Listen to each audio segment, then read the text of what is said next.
Spencer की खाड़ी कहाँ पर स्थित है? डायरेक्ट प्रश्न आता है यूपीपीएससी में।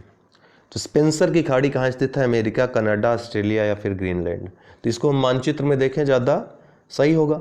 दोस्तों ये है ऑस्ट्रेलिया महाद्वीप, जिसको हम ओशिनिया भी कहते हैं, है ना। इसमें ढेर सारे छोटे छोटे द्वीप हैं जिसको मिलाकर हम ओशिनिया कहते हैं इसको। तो ऑस्ट्रेलिया में यदि देखें तो दक्षिण ऑस्ट्रेलिया में देखिए, आपको दिख रहा होगा एक खाड़ी दिख रही होगी। दक्षिणी ऑस्ट्रेलिया में ये स्पेंसर की खाड़ी आपको दिख रही है। तो स्पेंसर की खाड़ी कहाँ है? ये दक्षिणी साउथ ऑस्ट्रेलिया में स्थित है। इसके अलावा ऑस्ट्रेलिया की बात करें तो ऑस्ट्रेलिया से जो नदियों से प्रश्न आते हैं, एक मूर झील बहुत प्रसिद्ध है, यहाँ से आता है। डार्लिंग नदी, यहाँ पे मर्रे नदी और डार्लिंग नदी बहती है। मर्रे डार्लिंग नदी तंत्र जो है ऑस्ट्रेलिया की सबसे बड़ी नदी प्रणाली है। अक्सर प्रश्न पूछा जाता है यहाँ से। ऑस्ट्रेलिया की राजधानी कैनबरा है और वहाँ मालोंगली नदी के तट पर यह अवस्थित है। तो कैनबरा किस नदी के तट पर अवस्थित है? मालोंगली नदी। ये कैनबरा है, यहाँ पे मालोंगली नदी बहती है। दक्षिणी ऑस्ट्रेलिया में ही आयर झील पाई जाती है, उत्तरी आयर झील और दक्षिणी आयर झील। यहाँ पे ही डाउन्स का मैदान पाया जाता है। अक्सर पूछा जाता है ऑस्ट्रेलिया में कौन सा मैदान पाया जाता है? घास का मैदान, डाउन्स पाया जाता है। तो डाउन्स में ही ये आयर झील अवस्थित है। इसके अलावा वुड झील के बारे में जानते रहिए। विक्टोरिया नदी बहती है, फोर्टेस्क्यू नदी बहती है, मार्चिंसन नदी आप देख सकते हैं। इसके अलावा मैके झील हो गई, झीलों में मैके झील, ऑस्टिन झील, बार्ली झील, मूर झील, रेशेल झील, कैरेंजी झील। ये आपके आरओ अन्य परीक्षाओं बीईओ वगैरह के लिए बहुत महत्वपूर्ण है, डायरेक्ट पूछ लिया जाएगा। ब्लांचे झील कहाँ है? तो ब्लांचे झील भी ऑस्ट्रेलिया में है, ठीक है। नीचे दक्षिण में ऑस्ट्रेलिया के तस्मान सागर है, ठीक है। यही तस्मान बांध विश्व प्रसिद्ध स्थित है। नीचे न्यूजीलैंड है।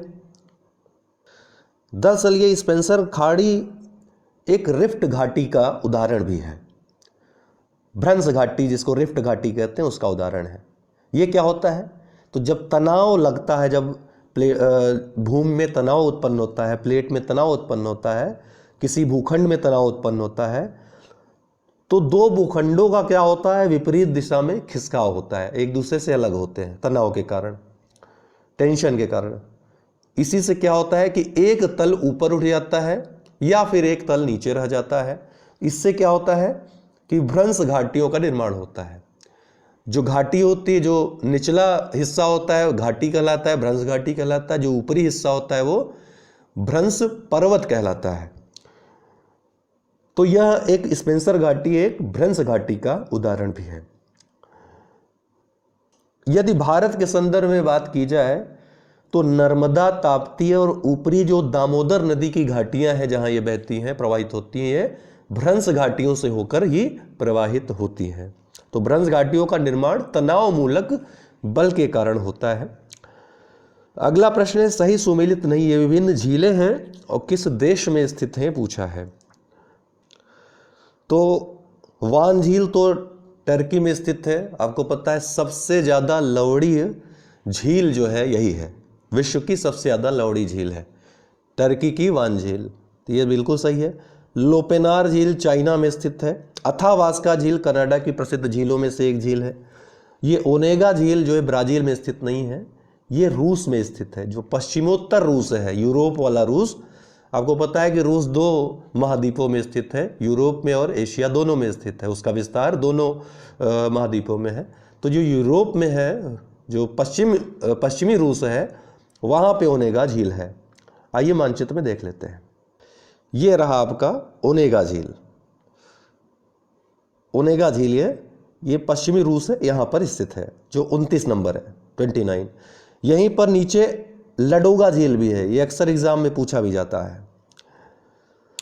और पश्चिम में आने आपको जेनेवा झील यहाँ पर मिलेगी, ये टर्की की वान झील है, ठीक है। 26 नंबर वान झील है। फिर उसके ठीक नीचे आपको मृत सागर मिलेगा, 25 नंबर। तो इसका जो उत्तर हो जाएगा ओनेगा झील, क्योंकि ये ब्राज़ील में नहीं है, ये रूस में स्थित है, ठीक है। अगला काला सागर एवं मरमरा सागर को कौन सी जल संधि जोड़ती है? आपको पता है मरमरा सागर कहाँ स्थित है? ये टर्की में स्थित है। आइए हम देखते हैं मानचित्र में कि कौन सी जल संधि इनको जोड़ती है। ये देखिए, ब्लैक सी है, ये काला सागर है, ये टर्की है, और ये रहा आपका मरमरा सागर। ठीक है,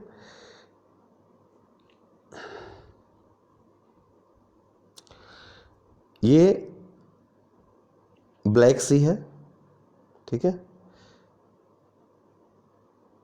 और ये सी ऑफ मरमरा है। ये आप जो देख रहे हैं सी ऑफ मरमरा है। और ये जो आपको जल संधि दिख रही है, इसी के बारे में पूछ रहा है कि कौन सी जल संधि जोड़ रही है इन दिनों को, ये जो आ रही है। तो इसका नाम आप याद रखिएगा। इस बार 2019 के एग्ज़ाम में भी, 2018 की परीक्षा में भी ये पूछा गया था, आरओ वाले में, जो मेंस का एग्ज़ाम हुआ था। तो इसका नाम है बास्पोरस जल संधि। क्या नाम है? ये बास्पोरस जल संधि है दोस्तों, ठीक है ना। तो इसका उत्तर हो जाएगा सी, बास्पोरस जल संधि। बाकी की जो जल संधियां हैं, जो डेविस जल संधि है, ये बैफिन की खाड़ी और अटलांटिक महासागर को जोड़ती है। ओरेंटो जल संधि है, ये एड्रियाटिक सागर और ओयोनियन सागर को जोड़ती है। टॉरेंस जल संधि ये अराफुरा सागर और पपुआ की खाड़ी को जोड़ती है। दोस्तों ये जो टेस्ट हम आपको डेली दे रहे हैं, एमसीक्यूज दे रहे हैं, इनका मैं पूरा जखीरा तैयार कर रहा हूँ।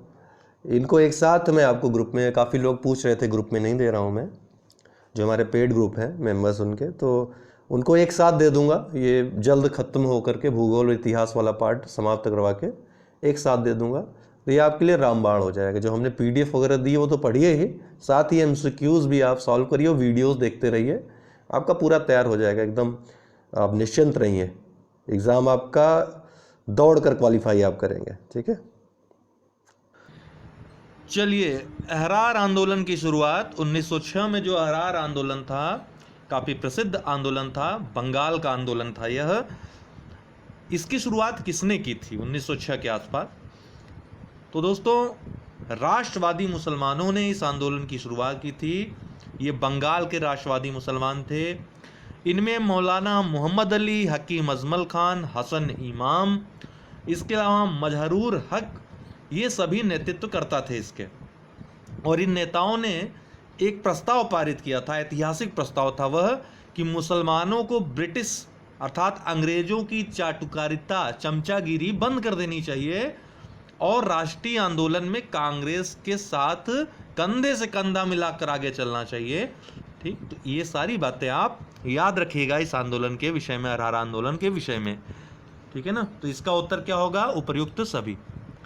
अगला है मराठा शक्ति के उत्तर की ओर बढ़ने की नीति का सूत्रपात किस मराठा पेशवा ने किया था? मराठा शक्ति के उत्तर की ओर बढ़ने की नीति का सूत्रपात मराठा के किस पेशवा द्वारा किया गया था? तो याद रखिएगा, पेशवा बाजीराव प्रथम, पेशवा बाजीराव प्रथम के द्वारा उत्तर की ओर बढ़ने की नीति का सूत्रपात किया गया था। आपने फिल्म भी देखी होगी, उसमें थोड़ा दिखाया भी था इस विषय में। तो बाजीराव प्रथम ने हिंदू पद पातशाही के आदर्श का प्रचार किया और उसे लोकप्रिय भी बनाया। इसने उत्तर की ओर बढ़ने की नीति का सूत्रपात किया, बाजीराव प्रथम ने। मुस्लिम लीग के प्रथम अध्यक्ष कौन थे? काफ़ी विवादित प्रश्न रहा है। आप पिछली बार देखे होंगे, जो प्रश्न पूछा गया था उसमें लोगों ने विवाद काफ़ी किए थे, काफ़ी यूट्यूब चैनल्स ने भी गलत बता दिया था उसका उत्तर। लेकिन इसका उत्तर आप जान लीजिएगा कि पहले अध्यक्ष तो आगा खां थे दोस्तों, लेकिन आगा खां स्थायी अध्यक्ष थे। इसके जो प्रथम अध्यक्ष थे वह थे वकार उल मुल्क मुश्ताक हुसैन, जिनका नाम था वकार उल मुल्क मुश्ताक हुसैन, ये प्रथम अध्यक्ष थे। ठीक, यहाँ स्थायी या अस्थायी नहीं पूछा है, इस बात को आपको ध्यान में रखना है। ठीक है ना। तो वकार उल मुल्क ये प्रथम अध्यक्ष थे। मुस्लिम लीग की स्थापना जो हुई थी 30 दिसंबर 1906 ईस्वी में नवाब सलीमुल्लाह के नेतृत्व में ढाका में हुई थी।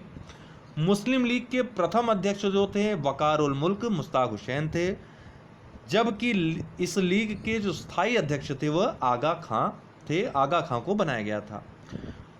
1900 जैसे जैसे कांग्रेस में जैसे अपने जो संविधान सभा में थे, पहले जो अध्यक्ष थे वो सच्चिदानंद सिन्हा थे, लेकिन पहले स्थायी अध्यक्ष जो थे वे डॉक्टर राजेंद्र प्रसाद थे। दूसरे अधिवेशन में उनको स्थायी अध्यक्ष बना दिया गया, लेकिन एक दिन के लिए, एक अधिवेशन के लिए जो पहले अध्यक्ष बने थे सच्चिदानंद सिन्हा, लेकिन पहला अध्यक्ष तो उन्हीं को कहा जाएगा। इसी तरह यहाँ भी तो 1907 में मुस्लिम लीग का वार्षिक अधिवेशन कराची में हुआ था। 1908 में पूछता है अमृतसर में हुआ था। इसका मुख्यालय पूछता है तो लखनऊ में था इसका मुख्यालय। और साथ ही एक बात याद रखिएगा कि मुस्लिम लीग की एक शाखा लंदन में भी स्थापित की गई थी 1908 में, और उसकी अध्यक्षता जो की थी अमीर अली ने की थी। वहाँ पे जो अध्यक्ष थे अमीर अली थे। इतनी बातें याद रखिए।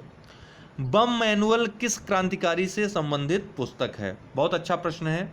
बम मैनुअल, देखिए याद रखिएगा, बम का दर्शन अर्थात फिलॉसफी ऑफ बम एक लेख था, वो भगवती चरण बोहरा का लेख था।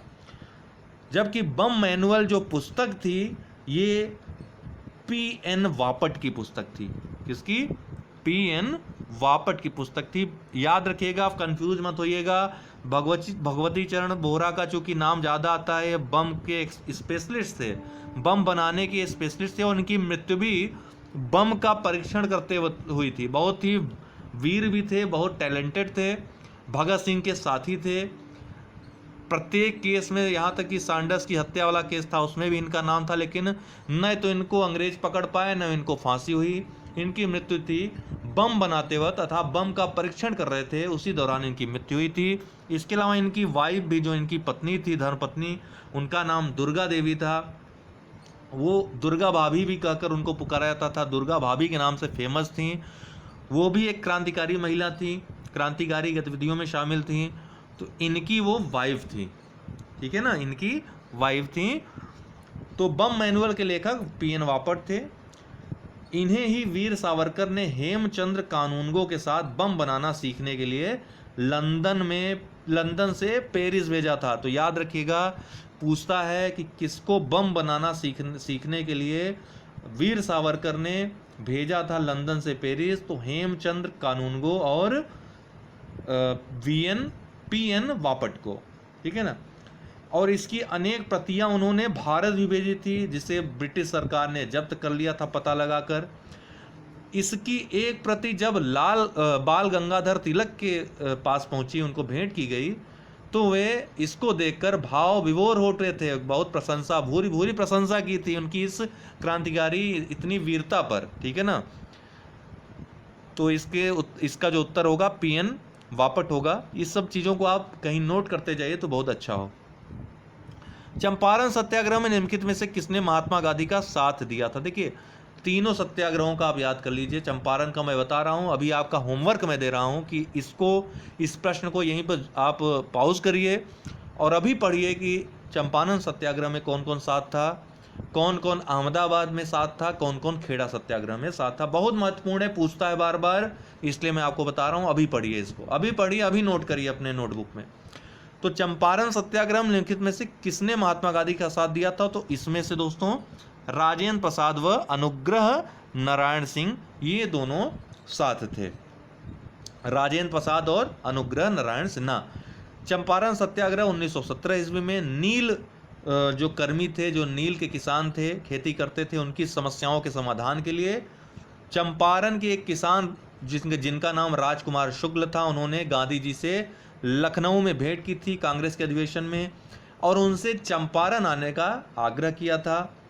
चंपारण में गांधी जी गए इनके बुलावे पे। वहाँ पर पहला जो है प्रयोग भी चंपारण सत्याग्रह को कहा जाता है। भारत में गांधी जी का पहला सत्याग्रह भी कहा जाता है, इसको पहला प्रयोग कहा जाता है। चंपारण में गांधी जी के सहयोगी जो थे वो बाबू या डॉक्टर राजेंद्र प्रसाद, J.B. कृपलानी, महादेव देसाई, मजहरुल हक, नरहरि पारिक, ब्रिज किशोर, इनका नाम आपको याद रखना है। N.G. रंगा ने महात्मा गांधी के चंपारण सत्याग्रह का विरोध किया था। तो किसने विरोध किया था ये भी याद रखना है। वहीं रविन्द्रनाथ टैगोर ने सत्याग्रह के दौरान इन्हें महात्मा की उपाधि प्रदान की थी। तो ये सब बातें आप याद रखिएगा। यह भी याद रखिएगा कि महात्मा की उपाधि किसने दी थी? रविन्द्रनाथ टैगोर ने। वहीं राष्ट्रपिता की उपाधि किसने दी थी? सुभाष चंद्र बोस ने दी थी महात्मा गांधी को। अखिल भारतीय किसान सभा की प्रथम सत्र की अध्यक्षता किसने की थी? यह भी बहुत ही फेमस प्रश्न है। तो किसने की थी दोस्तों? स्वामी सहजानंद सरस्वती ने की थी। ठीक है ना। अखिल भारतीय किसान सभा की प्रथम सत्र की अध्यक्षता स्वामी सहजानंद सरस्वती ने की थी। 11 अप्रैल 1936 ईस्वी को लखनऊ में अखिल भारतीय किसान सभा की स्थापना हुई थी। इसके प्रथम अध्यक्ष जो थे स्वामी सहजानंद सरस्वती थे और महासचिव कौन थे? एनजी रंगा थे। वही एनजी रंगा जिन्होंने महात्मा गांधी के चंपारण सत्याग्रह का विरोध किया था। अखिल भारतीय किसान सभा को जवाहरलाल नेहरू ने भी संबोधित किया था। याद रखिएगा, जवाहरलाल नेहरू ने संबोधित किया था। इसी अधिवेशन में 1 सितंबर 1936 ईस्वी को किसान दिवस मनाने का निर्णय लिया गया था।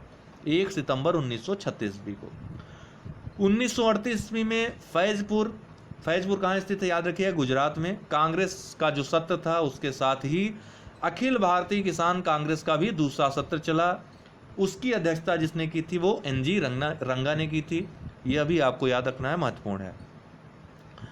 लाल कुर्ती दल संगठित किया गया था। किस लिए संगठित किया गया था? आपको पता है कि खान अब्दुल गफ्फार खान ने उत्तरी पश्चिमी सीमा प्रांत में इस दल का गठन किया था। लेकिन इस दल का गठन किया किस लिए किया गया था? तो दोस्तों, इसका गठन किया गया था अंग्रेजों को निकालने के लिए। अंग्रेजों के विरुद्ध था ये। उत्तरी पश्चिमी सीमा प्रांत में खान अब्दुल गफ्फार खान, जिनको सीमांत गांधी भी कहा जाता है, इन्होंने खुदाई खिदमतगार, जिसका हिंदी में अर्थ होता है ईश्वर के सेवक, नामक एक संगठन स्थापित किया, जिसे ही लाल कुर्ती के नाम से जाना जाता है। ये स्वयं सेवक लाल कुर्ती पर, आप उनकी जब फोटो देखेंगे आप लाल कुर्ती में हमेशा उनको। तो ये स्वयं सेवक लाल कुर्ती पहनते थे।